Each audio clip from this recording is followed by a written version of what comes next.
मैं उत्तर प्रदेश से आपके बीच आई हूँ और आपको सिर्फ वहाँ के हालात बताने के लिए आई हूँ कि वहाँ जो जुल्म और जास्ती हम लोगों के ऊपर हो रही है, जिस सरकार जो 10 साल से सरकार हमारे ऊपर तानाशाही कर रही है, वहाँ का जो हाल है, उस हाल से मैं आपको आगाह करने आई हूँ कि कहीं आपसी मतभेदों में, छोटी छोटी आपसी लड़ाइयों में हमारे ऊपर ऐसे लोग सत्ता पे काबिज हो जाए जो आपका हाल वही कर दे जो हमारा उत्तर प्रदेश वालों का हो रहा है।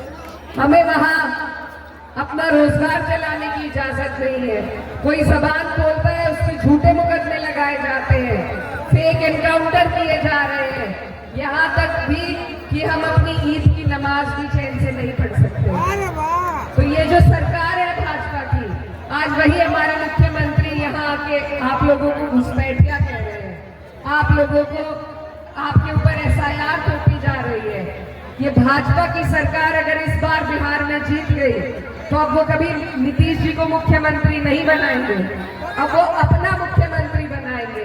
और जो हाल उत्तर प्रदेश में उन्होंने कर रखा है, वही योजना उनकी यहाँ करने की है। तो ये लड़ाई बहुत कीमती लड़ाई है। आप सिर्फ बिहार के लिए लड़ाई नहीं लड़ रहे, आप पूरे हिंदुस्तान की लड़ाई लड़ने का काम कर रहे हैं। आप संविधान की लड़ाई का काम कर रहे हैं, आप संविधान की लड़ाई लड़ने का काम कर रहे हैं। ये भाजपा की सरकार जो नफरत फैलाने का काम करती है, उसको अगर जवाब दिया जा सकता है तो उसकी जड़ें कमजोर कर उसके खिलाफ वोट देकर ही हम जवाब दे सकते हैं। लाठी डंडे से हम नहीं लड़ सकते। आप हमसे पूछिए, उत्तर प्रदेश के जो लोग हैं वो एक एक दिन गिन रहे हैं कि कब हमारे पास ये मौका आएगा कि हम इस भाजपा की सरकार को जवाब देने का काम करेंगे। लेकिन मेरे जो बिहार के भाई हैं, बहनें हैं, आपके पास ये मौका हमसे पहले आया है और हम सबकी उम्मीदें, यकीन मानिए इस देश के लाखों करोड़ों लोगों की उम्मीदें आपके साथ जुड़ी हुई है।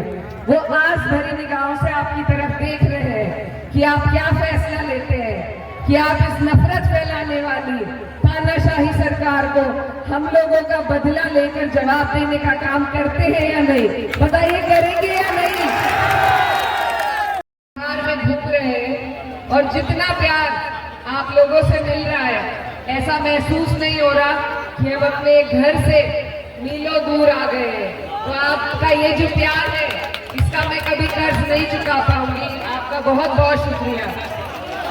क्योंकि समय थोड़ा कम है, आज आखिरी दिन है प्रचार का, तो जल्दी जल्दी जरूरी बात आपसे कहना चाहती हूँ। ये जो आपका चुनाव है, ये बहुत जरूरी चुनाव है। इस चुनाव पर पूरे देश की नजर टिकी है और ये कोई विधायक बनाने का चुनाव नहीं है, ये मुख्यमंत्री बनाने का चुनाव है, अपनी सरकार बनाने का चुनाव है। तो आप सब जो यहाँ पर मौजूद है, प्रत्याशी बहुत है, लिस्ट बहुत लंबी है, लेकिन आपको चुनना एक है और वो ऐसा होना चाहिए जो जीत सके और जो मुख्यमंत्री बना सके।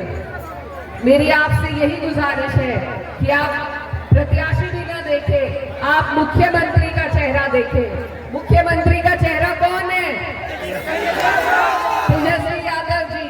तो हम सभी लोग उनके लिए यहाँ पर आए हैं। आज उनका जन्मदिन भी है और मैं एक बहन बेटी होने के नाते से आपसे गुजारिश करती हूँ कि जन्मदिन का उपहार अगर आप उन्हें तोहफा कोई दे सकते हैं तो वो अपना ये बेशकीमती वोट, आने वाली 11 तारीख, 2 ही दिन रह गए हैं, उनका निशान है लालटेन छाप। और इतने युवा आपके प्रत्याशी यहाँ पर हैं जिन्होंने ये वादा किया है कि अपने हर महीने की तनख्वाह ये गरीब बच्चों की पढ़ाई के लिए दान करने का काम करेंगे। इस बात पे इनके लिए तालियां।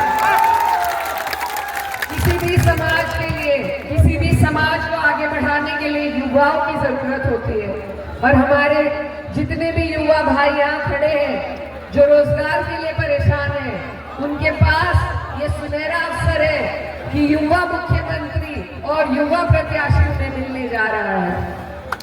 तो संघर्षों के साए में इतिहास हमारा पलता है, जिस ओर जवानी चलती है उस ओर जमाना चलता है।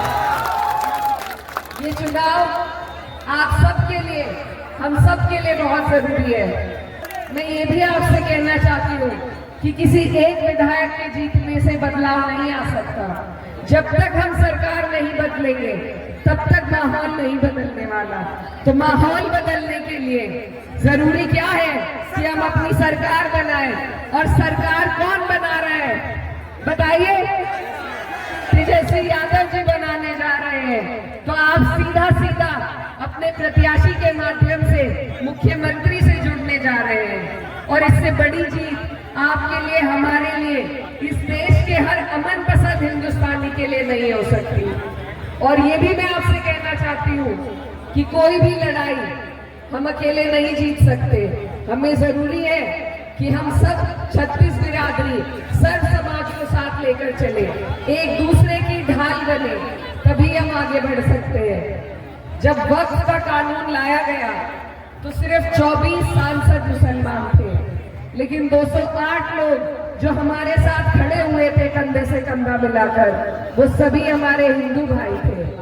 यही हमारे देश की खूबसूरती है, ये भाईचारा, ये गंगा जमुनी तहजीब, इसी की हमें हिफाजत करनी है। और इसकी हिफाजत के लिए हमें अपना एक एक वोट सही जगह पर देने का काम करना है। जो लोग नफरत फैला रहे हैं उनका जवाब हम अपने प्यार से, अपने भाईचारे से दे सकते हैं। याद कीजिए, जब अंग्रेज हम पर राज करते थे वो भी इसी तरह फूट डालकर राजनीति करते थे। ये भाजपा वाले नए दौर के अंग्रेज हैं, ये भी फूट डालकर राजनीति करने का काम कर रहे हैं। तो इनको हमें जवाब देना है। जब हिंदू मुस्लिम भाई एक हो गए थे तो अंग्रेजों को हमने यहाँ से भगाया था, इसी तरह भाजपा की सरकार को हमें भगाना है। बताइए, भगाएंगे? अपना एक एक वोट, ये आज आपके पास ये अधिकार है, कल की कोई गारंटी नहीं कि ये अधिकार आपके पास छोड़ेंगे या नहीं। इन्होंने अपना प्रोपेगेंडा शुरू कर दिया है, SIR लगाकर आप पर। आप किस किस चीजों का सबूत देंगे? आप दे सकते हैं अपने पूर्वजों का सबूत कि वो इसी मिट्टी में शामिल है, कि उनका खून इसी मिट्टी में शामिल है। ये हमें सिर्फ कागजी लड़ाई में उलझाना चाहते हैं, हमसे हमारे संवैधानिक अधिकार छीनना चाहते हैं। तो इनसे हमें ताकत को छीनना पड़ेगा, क्योंकि अगर हमने ऐसा नहीं किया तो ये उसी ताकत का इस्तेमाल हमारे खिलाफ करेंगे, जैसे इन्होंने वक्फ का कानून लाकर किया था। आगे पता नहीं क्या क्या हमारे साथ ये करने जा रहे हैं। तो हम लोग जो पूरे हिंदुस्तान भर में आपकी तरफ देख रहे हैं, आपसे ये उम्मीद कर रहे हैं कि हमारे भाई यहाँ पर इस उत्पीड़न का, इस अत्याचार का, इस जुल्म का बदला अपने वोट से जरूर लेंगे। इस बार अगर चूक हो गई तो बहुत लंबा पछताना पड़ेगा। मेरे बहुत सारे युवा भाई यहाँ पर खड़े हैं जो रोजगार के लिए उत्तर प्रदेश भी जाते हैं। एक बार उनसे वहाँ का हाल मालूम कीजिए। हमें वहाँ घुट घुट के जीने पर मजबूर किया जा रहा है। अगर हमारा पड़ोस का बिहार हमारे लिए बदला नहीं लेगा, हमारे लिए खड़ा नहीं होगा, तो कौन होगा बताइए? तो मैं बहुत दूर से आपकी बहन, आपकी बेटी आपके बीच में चलकर आई हूँ कि अपना एक एक वोट आप लोग इकट्ठा कर, एकजुट कर एक प्रत्याशी को दीजिए जो मुख्यमंत्री के प्रत्याशी है, जो सीधा सीधा आपको सिर्फ मुख्यमंत्री की तरफ देखना है। वोट अगर इधर उधर हम सब जगह अपना बिखेर देंगे तो उससे कौन जीतेगा? उससे भाजपा ही जीतेगी। तो मेरी आपसे गुजारिश है, इल्तिजा है कि अपना एक एक वोट एक मुश्त कर आप अपने युवा प्रत्याशी रजनीश यादव जी को देने का काम कीजिए। ये आपकी नहीं, ये सिर्फ आपकी नहीं, हम सब की जीत होगी जो दुखी है इस सरकार से, इस सरकार के उत्पीड़न से। और यकीन मानिए आप यहाँ बटन दबाएंगे, यहाँ इस सरकार को हराएंगे और इनके ऊपर तक जड़े हिलने का काम होगी। तो ये बहुत बड़ा काम आप करने जा रहे हैं, बताइए करेंगे या नहीं?